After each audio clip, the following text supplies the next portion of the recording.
Businessman. বড় businessman? তা কিসের ব্যবসা শুনি? 1 কোটি টাকার ওয়াইন কেনার মতন বিজনেস?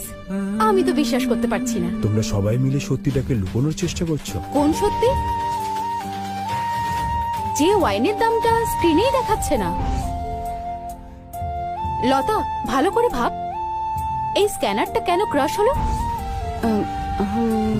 ভালো করে ভেবে দেখ একবার। হ্যাঁ, একটা কারণ এক্ষুনি মনে পড়লো। কি মনে পড়লো? যদি অফিসিয়াল লেবেল থাকতো তাহলে অবশ্যই। এটা নকল নয়, এটা একটা অ্যান্টিক ওয়াইন। এই চুপ করো, এবার যা মনে আসছে বলে যাচ্ছে। বেরো এবার এখান থেকে।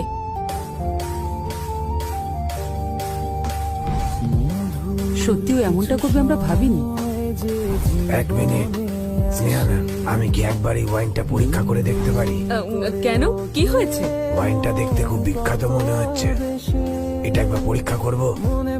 স্নেহা, এই ডেভিড আর ওর কাকা বিখ্যাত লিকার ডিলার। তাই নাকি? হ্যাঁ গো। হ্যাঁ, নিন না, চেক করে দেখুন। কি লেখা আছে মিস্টার ডেভিড? এই ওয়াইনটা একদম অথেন্টিক। কি সত্যি? তখনই আমার মনে হয়েছিল, কাছ থেকে দেখার পরে আমি শিওর হলাম। এখানে ডেট আছে 1935, এর দাম 1 কোটির বেশি। হ্যাঁ, চাইলে অনলাইনে চেক করে দেখতে পারেন, আমি একদম সত্যি বলছি। তার কোনো দরকার নেই। তার মানে এটা অরিজিনাল, অথেন্টিক। কই আমাকে একটু দিন দেখি।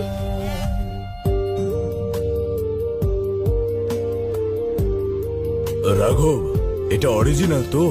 হ্যাঁ বাবা, রেবান্ত এটা অনেক খুঁজে খুঁজে নিয়ে এসেছে। আমি তো কিছু বুঝতে পারছি না। 1 মিনিট, এখানে দেখুন। ছবিতে ওয়াইনের বোতলটা গোল্ড কালারের কভারে ঢাকা ছিল, কিন্তু তুই যেটা এনেছিস তাতে রেড কভার লাগানো। আমি জানতাম ওটা নিশ্চয়ই নকল। প্যাকেজিং এর সময় বোতলটা ভারী ছিল, তাই বক্সটা ব্যবহার করিনি। দেখুন সবাই কিভাবে অভিনয় করছে। তুমি খুব ভালো মিথ্যে বলো তো। তোমাকে দেখলে না, ছি, এই মিথ্যে কথা বলছে। আর কতবার তুমি এরকম মিথ্যে কথা বলবে? রাখো, তোর জন্য কিন্তু আমাদের অনেক সম্মান নষ্ট হয়েছে। ভালো মানুষের মতন ভান করো না তুমি। তুমি আসলে কোনো কাজেরই নও। মা, আমি একদমই তোমাদের মিথ্যে বলিনি। 1 মিনিট দাঁড়ান, এটা আসল কিনা নকল তা জানার একটা উপায় আছে।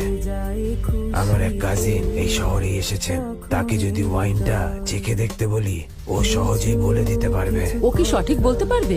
মেঘনা, ও ওয়াইন তো